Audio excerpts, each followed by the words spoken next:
Bonjour tout le monde, comment ça va Anos? Ça va très très bien et toi? Bien. Aujourd'hui on va caster Snut contre Polt.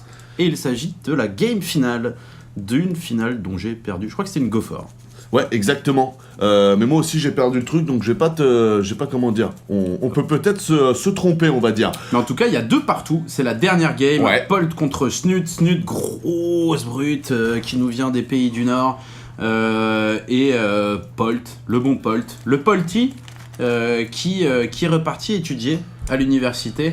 Aux USA. Qui continue à jouer et qui continue à perf. Hein. Donc il a les études, voilà. On sent que c'est les études supérieures, c'est tranquille. Ouais, c'est exactement ça, mais c'est vrai qu'on peut toujours se poser la question, hein, si Polt ne faisait pas d'études et si Polt s'était mis à fond à StarCraft 2 comme un Stefano Daichi, qu'est-ce qu'il donnerait? Et c'est vrai que ça, c'est quand même une interrogation qui laisse assez perplexe. Nous avons donc Polt en haut à gauche de la map pour la team CM, donc vous savez, c'est Storm, c'est l'équipementier, et donc en face de la team Liquid, Snut, joueur Zerg que vous connaissez tous, qui, Snut déjà, il a commencé à faire ses petites perfs, hein, donc écoutez, on va voir ce que ça va donner. Top 8 sur les WCSNA, il était dans les quarts de finale, je crois. Ouais, je suis très mauvais, moi, pour mémoriser les top 8 et les trucs comme ça. C'était un des derniers non-coréens des WCSNA. Exact. Et alors, je sais plus. Non, il avait impressionné Snut. Mais Snut, il est chaud, hein, et il avait sorti... C'est Snut qui avait sorti Symbol lors de la Home Story Cup il y a quelques temps déjà. Snut, c'est un mec qui déconne pas. Il sort du coréen très régulièrement. Ouais. C'est un très très gros joueur et on l'avait vu faire le Doom Drop sur la gueule de Grubby. Ouais. Il y a quelques temps. Et c'était beau. Ainsi que se manger Baby Knight dans les dents. On l'avait vu également sur... ça fait le 3ème replay en quelques temps de Snut. En même temps, c'est un joueur talentueux. Exactement. Et le skill est souvent au rendez-vous. Ouais, et puis c'est, comme tu l'as dit, il fait partie des rares foreigners qui sont vraiment capables de mettre des fessées aux joueurs coréens. Pour le moment, on peut voir que du côté de chez Polt, on a pris le gaz assez tôt pour pouvoir faire un petit Reaper. Donc ça, c'est plutôt cool. Ça permet de scouter, d'essayer de choper 1 ou 2 drones. Et du côté de chez Snut, pour le moment, on a eu l'Hatcha 15, une poule derrière. Par contre, vous pouvez noter qu'on n'a pas de gaz. Donc ça, c'est pas mal pour l'opening report à Polt. Ça peut lui permettre de faire des dégâts, hein, parce qu'on rappelle que c'est le Metabolic Boost, hein, le vrai contre, que le Zergling en lui-même reste trop lent. Ouais, quand t'as Metabolic Boost, tu les grignotes, les Reapers. Après, tu dois pouvoir tanker avec une Queen et 4 Zerglings. Exactement. Normalement, si t'as une Queen, si t'as 4 Zerglings, généralement il sort un peu avant il arrive avant la Queen, le Reaper. Ça. Normalement, il te fait chier un drone, si t'arrives à le sauver, t'es bien, tes Zerglings sortent, et après il y a ta Queen. Donc il y a moyen de limiter les dégâts. Mais c'est vrai que comme tu le dis, si tu veux aller lui péter la gueule, il faut le speed, quoi. Ouais. Et du coup, c'est ce qui est très intéressant par contre pour le joueur Terran, hein, c'est que les joueurs Terran, Polt, et c'est très bien ça, hein, que quand il va arriver, il y aura au minimum de Zerglings, que 30 secondes après, même moins, il y aura 2 Queen. Mais le Reaper n'a pas pour vocation non plus qu'à faire des dégâts, hein. C'est aussi une bonne manière de scouter. Vous voyez que là, il va pouvoir prendre des informations sur le gaz, s'il y avait un Bata Roach rapide ou un Bata Banning rapide. Donc mine de rien, ce Reaper permet vraiment à Polt de contrôler le jeu de son adversaire et d'être sûr de pas se prendre un all-in dans la tête. Ah, joli, très jolie gestion de la part de Snut ici, la micro-gestion du bonhomme, quoi. C'était bien fait, hein. Non, ça, il n'y a que lui qui peut faire. Et n'essayez pas de micro-gérer vos Zerglings de la sorte, vous allez perdre trop de temps. Vous allez vous retrouver à 1000 de minerais en mode ouais. C'est bon, j'ai pété le Reaper. Et merde. Mais j'ai pas envoyé ma poule, j'ai pas envoyé le Metabolic Boost, j'ai rien envoyé, j'ai oublié le gaz. Clique droit avec les Zerglings et vous allez peut-être pas le tuer, mais au moins il vous tuera pas de drone et c'est ça qui compte. J'avoue. La phase B3 envoyée par Polt, hein, parce que Polt a pu scouter un minimum, il a vu qu'il n'y avait pas de gaz, il a vu que c'était piste, donc hyper économique, ça s'accélère le Reaper vraiment à bien scouter pour faire une suite logique derrière. Du côté de Snut, on voit qu'il avait fait 6 Zerglings au 2 de 4, du coup il les renvoie directement devant la B2 pour aller poker tout simplement. Et il a envoyé suite gauche là pour bien checker qu'il n'y avait pas un go qui était en train d'arriver chez lui. Il va venir scouter cette base, je crois qu'il n'a rien vu pour l'instant. Voilà, il découvre cette deuxième base, il voit le bunker, il voit qu'il n'y a rien à faire. Le speedlink qui n'a pas été lancé pour le joueur Zerg. Ouais. Et donc du coup, ça c'est... Bon, de toute façon, je pense pas qu'il voulait faire grand chose avec des slowlings. Mais ouais, tu vois, là il part poser B3. Il a pris son gaz pour les. Oh, j'ai pas bien fait gaffe à son gaz. Tu pourrais cliquer sur le gaz là? Combien est-ce qu'il est, le genre Zerg? Après, il est déjà à 2444, donc il l'a pris à 35-36, hein, il l'a fait très très safe, le Snut, il est pas monté à 6 minutes, il l'a pris à 5 minutes son gaz. Là, il statonne pour pouvoir prendre sa B3, mais regardez, il vient de scouter, il voit la phase B3, j'ai cru qu'il allait... et puis non, il la pose, il a raison, il vient de voir la phase B3, Il voit qu'il y a des tourmenteurs, par contre derrière il a vu un Laptech de libéré. Donc ça peut lui faire dire... Banshee. Qu'est-ce qui se passe? Ouais, c'est bizarre, pourquoi un Laptech comme ça libéré? Il y a une deuxième facto qui va arriver, c'est Blue Flame, il y a une Banshee qui va arriver, c'est... Ça peut le faire psychote. Peut-être pour les tanks de tout à l'heure. Exactement, il va lever la facto pour la placer après je pense dessus. Et pendant ce temps, Stud qui va se tracer vers le T3. T2. Le T2, pardon. Et les deux chambres d'Evo qui vont bien coller à la composition du joueur Zerg. Ouais, ça va regarde. partir sur Roach. Ouais. Contre Bioball. Et en fait, regardez bien, il a sorti un tank, Paul. Si tu regardes un peu à droite, là, voilà, ici, il a Ça, sorti c'est à un gauche. tank. Ouais, excuse-moi, je pensais qu'on n'était pas placé là, je pensais qu'on était sur B1. En fait, on était sur B2. Ouais, qu'il a sorti un tank pour vraiment se prémunir. Alors, ça, c'est intéressant parce qu'il a fait un Reaper pour aller scouter. Uh-huh. Il scoute qu'il y a non gaz, Uh-huh. mais il stresse quand même, il fait un tank. Donc en fait, il avait pas dû bien scouter si bien que ça le gaz. À mon avis, si on se met dans sa vision, on se rendra compte que avec son Reaper, il a pas dû faire le taf. Et pourtant, s'il avait vu qu'il n'y avait pas de gaz à gauche, c'est étrange de voir qu'il avait fait un tank, tu vois. Il doit vraiment s'attendre au Roach, mais pourquoi la sortie si tôt? Je suis dubitatif. Peut-être la panique.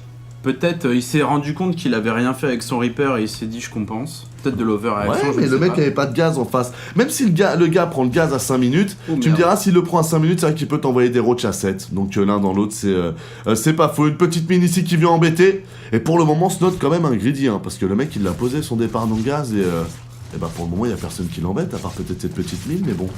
Pour Ouais, 0 non. kill, c'est pas bien gênant. Clairement, là, Snot qui est bien, hein, il est sur 3 bases, il va commencer... 4 bases, la vache. 4ème base lancée avant 10 minutes. Ici, des Overlords qui vont être légèrement avertis. Ouais, parce que Paul te fait quelque chose de bizarre, les amis. Hein. C'est-à-dire comment dire, il nous a fait un build order très très défensif. Du coup, c'est très bien joué de la part de Snot, parce que quand on part directement sur des tanks, on peut pas sortir. Hein.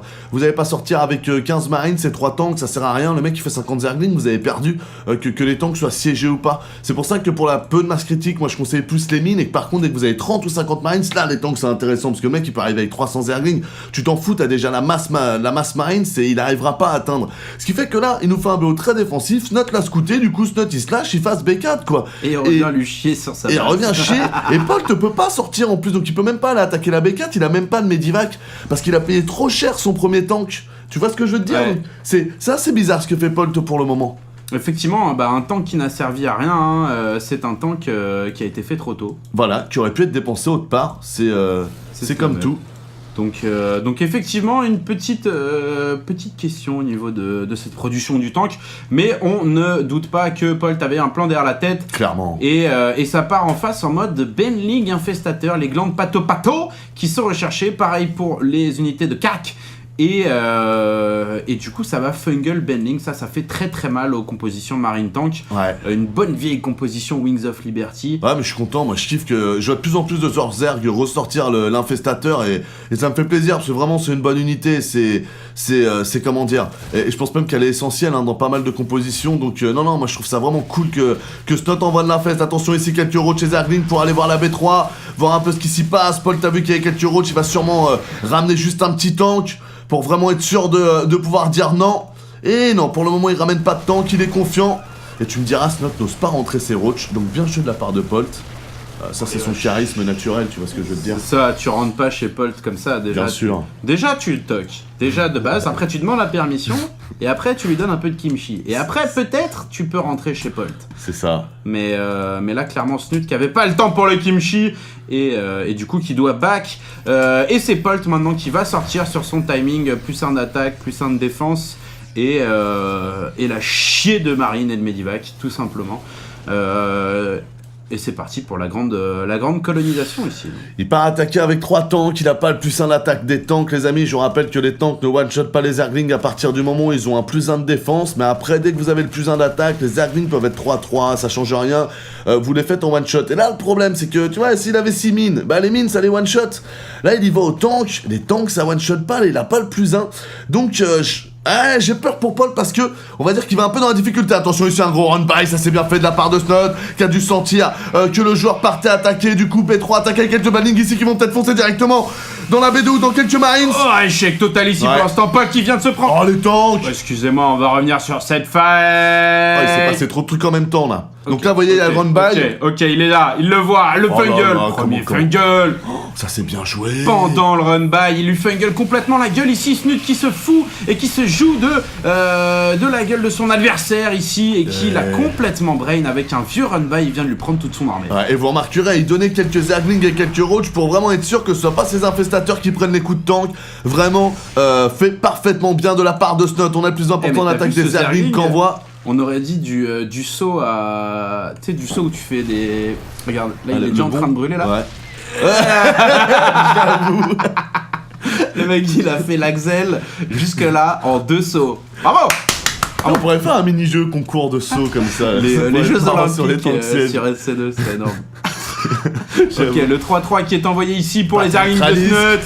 Passe à Ultralis qui a 14 minutes. Ça va faire mal, hein. Les tanks ici qui se font dessouder. Paul quand même qui garde une grosse prod, hein. La force de Paul c'est qu'il a quand même sa B3. Ça mine bien, il fait les Marines par 10. Et Paul c'est pas le genre de mec qui va rater sa macro. Donc attention, beaucoup de Marines qui vont arriver directement sur la dernière base posée de Snut. Snut qui fait quelques bannings, mais là les bannings sont pas prêts. Les Marines qui commencent à être chauds dans leur corps, on envoie le 3-3. Ah, ça fait mal. C'est annulé ici le split qui a été effectué par Polt, mais il n'y avait pas de bowling, ça a été annulé donc c'est tant pis. Et on a à droite, regarde. Voilà, il vient de se faire une B5 avec un drop. Polt qui lance la machine là. Allez, c'est parti. Snut va-t-il essayer de poker son adversaire? Les infestes qui ne suivent pas, donc j'ai l'impression qu'il ne va pas engage non plus de manière hyper vénère. Et le 3-3 du Zer qui va se finir légèrement avant celui du Terran. On est très tôt dans la game. Ouais, le petit Medivac ici qui a fail, hein, forcément Snut s'y attendait. Et Paul qui se redéplace. Qui se redéplace ici vers l'ouest de la map, qui va essayer d'agresser. On a 3 spines ici qui vont pouvoir tanker. Un positionnement de spine. Voilà. Il est trop attendu ici, il le sait, faut pas qu'il passe par là. En plus, il y a la hauteur à côté qui permet aux infestes d'envoyer les fungles gratuits. Mais attention, l'ultra qui va tanker. Oh là là, les premiers fungles envoyés. Petit terrain infesté au cas où il y a des tanks derrière, mais il n'y a pas de tank derrière, donc c'est free pour Snut. Snut qui envoie la sauce. Ah, l'ultra qui a beaucoup pris ici, mais qui est encore en vie. 2-2 pour l'ultralis qui va bientôt passer. 5-3, un ultra de qualité qui va être rejoint par 4 de ses poteaux. Ouais. Et Snut qui déboute. Ah ouais, Snut qui fait le ménage, hein. Là va falloir créer du maraudeur, on peut créer les maraudeurs que par un. L'ultralis qui pour le coup back sur le bunker. Paul qui reste à un nombre de pop acceptable, hein. 142 c'est pas dégueulasse, hein. Vous êtes pas mort. Ceci étant, attention quand même, parce que dans B1 je vois qu'on rate quelques actions. Ah, il met du rythme avec ça. Fait un petit contrôleur tiens, pour voir si on a raté de la... Ah ouais quand même, hein. 11 kills. Pour Snotounet, mais donc on n'a rien raté. Hein. Ouais. Et du coup, un dropship de Paul qui ne trouve toujours pas l'entrée. Ouais, la faille. Et qui va bientôt trouver la sortie, je pense. Ouais, clairement. Quand il va tomber dans ce gouffre béant. Et du coup, Paul qui n'arrive pas à imposer son jeu et qui se retrouve face à des ultras 5-3 dans genre 2 secondes. Ouais, exactement, mais il a tellement laissé Snot poser son jeu. Paul a été très défensif, on vous l'a beaucoup dit pendant la VOD. Là, il va falloir qu'il pose B4. Je pense qu'il s'excentre à droite pour être sûr de pouvoir la poser justement. Voilà, on va nettoyer un peu. Il n'y a pas de creep, il n'y a pas de Zergling, il n'y a que dalle. Tant mieux parce qu'il a absolument besoin de poser B4 et du coup c'est Snot qui se rend compte que là l'adversaire passe plus sur un axe défensif à poser sa base, donc il devrait aller envoyer la sauce. Allez, c'est parti, beaucoup d'ultra ici en face. On a quoi? On a tellement peu de maraudeurs. Tentative ici de run by qui va monopoliser l'armée. Pendant ce temps ça drop ici. Paul qui va choper l'extracteur. Est-ce que Snut va y aller? Ah, non. Faut payer une concave hein, s'il y va. Hein. Ouh, il y va comme ça en frontal. Ouh, c'est assez bizarre là l'engagement de Snut. J'ai l'impression que la Polt est très bien placée. Voilà, il est bon pour recevoir ici. Et pas d'encore d'autres angles recherchés. Parce que tu vois là, il y a la dernière base là de Polt. Et ça, ce serait un bon point d'attaque pour Snut pour faire déplacer l'armée. Oh, joli fungle dans le visage de Polt ici. Et la jolie concave néanmoins de la part du joueur Terran qui arrive à piéger quand même toutes ces unités qui ne perdent pas tant et qui bénéficient. Pourquoi tant de vigilance? Je ne sais pas. Qui bénéficient de l'effet de surprise quelque part. Et là, on a un Snut qui chie dans la colle parce que là, il a quand même les unités qu'il faut. Et il s'est fait brain comme un noob. Prendre en double front ici par les 2 armées de Polt. Mais Polt a poussé la concave alors que Snut quand même, t'as vu, son engagement était assez bizarre. Tu vois, il a pas voulu jouer avec plusieurs entrées. Ouais, c'est bizarre, on dirait qu'il y a un petit bug d'animation. On voit pas tout le... Je pense que c'est l'effet pierre qui... c'est une... ça doit être un... Ça fait en plus, tu vois ce que je veux dire. C'est un projet annexe. Ouais. Du coup... Intéressant, la Polt qui est bien revenue là sur ce coup là, c'est bien joué, très bonne concave et surtout très belle prise de fight. Il va essayer encore une fois d'aller annuler une des bases de Snut. Snut pendant ce temps là qui continue à produire. C'est vrai que Snut en théorie quand même il a une très bonne compo d'armée, il a des infestes, il a des bannings, il a des ultras. Donc Après, faut juste bien prendre la fight, quoi. Ok, il décide de pas envoyer les Zerglings, il va tenter le run-by ici. Pendant ce temps, Paul qui était à l'autre bout de la map, que va-t-il faire? Et il contre. Il contre direct, le Steam, il ne perd aucune seconde. Il va essayer de générer un maximum de revenus sur cette attaque. Il sait que l'armée de son adversaire est complètement à l'opposé de la map. Que va faire Snut? Est-ce que Snut va rentrer? Non, Snut qui part au bait trade. Il part en trade base, c'est bien joué. Allez, Paul qui va essayer de faire du dégât. Snut qui sauve tous ses drones, donc ça c'est une mauvaise opération pour toi. Le genre Zerg qui arrive, qui commence à taper l'APF, qui va taper l'AB3. Et il y a rien chez Paul, j'ai quand même assez peur. Attention quand même, il y a un dropship de Polt aussi dans la B1 qui doit faire un carnage sur les bâtiments de prod. Voilà, on commence à attaquer la poule et compagnie. Ça devient serré, poulet. Ça commence à avancer ici. Snut qui va décider de finalement lâcher le premier qui va back. Il ne se sent pas passer. Ce qu'il a mangé, tellement de mines derrière. Par contre, ça va faire un carnage, ça. Les mines qui n'ont pas encore détonné, j'ai l'impression. Allez, les infestateurs, regardez, qui vont arriver par la droite discrètement. Ils sont sur la hauteur. Et triple fungal. Ah, oh là là là là. Magnifique. Ah, pareil, exactement au même endroit. Oh là là, c'est avec sale. 7 fungal, il vient sale. de raser l'armée de son adversaire, la masse. Et il envoie quelques terrains infestés pour tanker les mines, mais qu'est-ce que c'est bien joué de la part de Snut. Il se fait même pas piéger par les mines. Pendant ce temps-là, attention, hein, faut jamais rentrer dans la B1 d'un terrain comme ça, nettoyer tout. Ah, le T3 qui est tombé. Le T3 qui tombe, plus de poules. Le Batamutaki qui a envoyé. Oh, il y a un ultra qui a pris très cher. Grave. Et maintenant, ça va être le moment de compter un peu les pertes. 122 de pop pour Polt, 184 pour le joueur Zerg. Cependant, il a plus le lair. Et il a plus de bâtiments de prod, Snut, hein. C'est toujours la même histoire en trade base TVZ.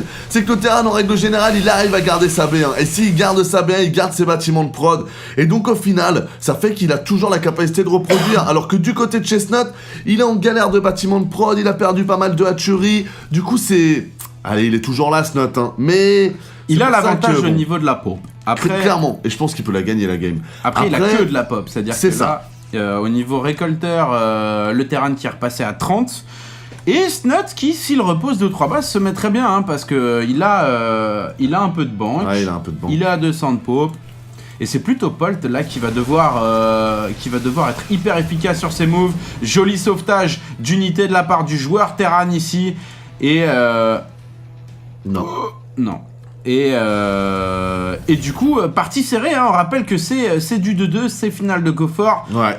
Petit cash price, mais grande renommée. Et pour les joueurs professionnels, c'est la base, la GoFort. C'est ça, si t'as pas gagné de GoFort, c'est que... C'est un peu l'entraînement du dimanche, quoi. Voilà, c'est ça. Bon non, mais on va dire que dès que tu commences à gagner des GoFort, c'est que bah tu rentres dans la cour des grands, quoi. Hein. C'est une bonne manière de... Ou la DreamHack, je sais pas si t'as vu Stardust à la DreamHack. Ah si, j'ai bien vu, t'inquiète. Oh putain. J'ai plus que bien vu, j'étais choqué par certains moves de Jedong, dont un avec ses mutas, mais on va pas en parler. La conquête magnifique de la barre de Polt, celle de Snut n'est pas dégueulasse non plus. Attention, le combat des titans ici, sur la base du joueur Terran, joli dropping ici. Attention, à Polt, il a sauvé pas mal d'armées dans ses Medivacs, on pourrait croire que là il se fait totalement rape, c'est un peu le cas, mais c'est pas dans le cas quand même, donc attention quand même. C'est un rape courtois pendant ce temps, ici ça continue à dropper une couveuse qui va tomber gratuitement. Et attention, attention, parce que ce drop là quand même il est en train de tout changer, hein. La Polt il reste dans la game grâce à ce drop là, il n'y a plus qu'une base qui mine. Et regardez, Snut qui sont obligés de back, parce qu'ils sont bien que là il va même perdre sa BD encore, quitte à même peut-être reperdre sa poule en bâtiment. Il a sa poule, je vois pas de poule dans les bâtiments,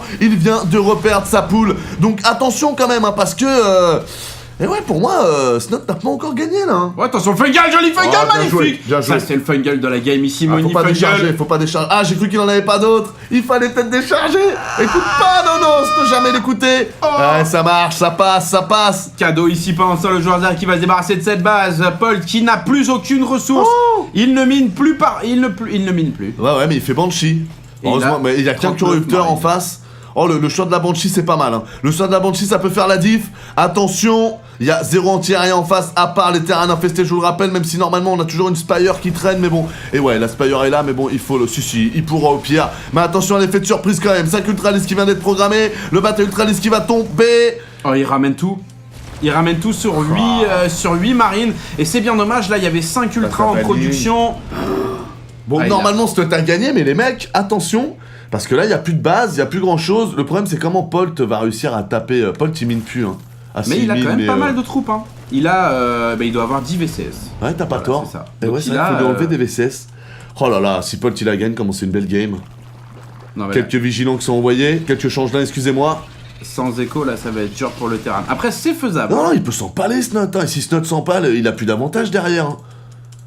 Parce que là, ouais, c'est vrai qu'il a encore une bonne base qui mine. Mais il a plus qu'une bonne base qui mine. Hein. C'est pas... si Polt arrive à taper cette base à droite, il y a un vrai... voilà, s'il arrive à taper celle-là, et regarde, je vois un petit point rouge qui se déplace... Non. Snot, il lui dit, tu vas où, toi? Non, je suis là. Non, mais là, t'es chez moi, là. Non, mais... Dégage. Venez.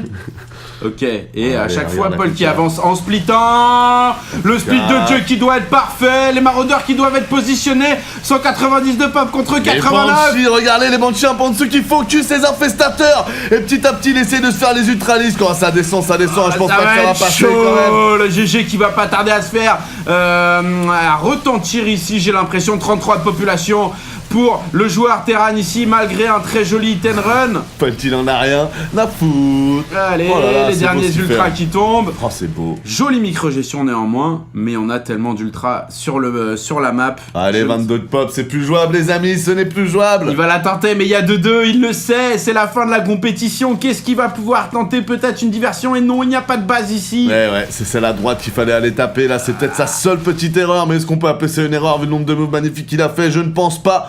Donc ça a été une très belle game, mais malheureusement, je pense vraiment qu'encore une fois, c'est son départ qui le met le plus dans le fond. Parce qu'après son décision making a été quand même très judicieux. Attention, ça Armin ici discrètement. Ouais, le GG. Ah, well played. GG well played de la part de Polt. Une bien jolie game, Snoop, Ouais. qui affirme encore une fois qu'il a le skill Et le talent, ouais. en gagnant cette Go for SC2. Merci à vous de nous avoir suivis. À très bientôt. Ciao, ciao.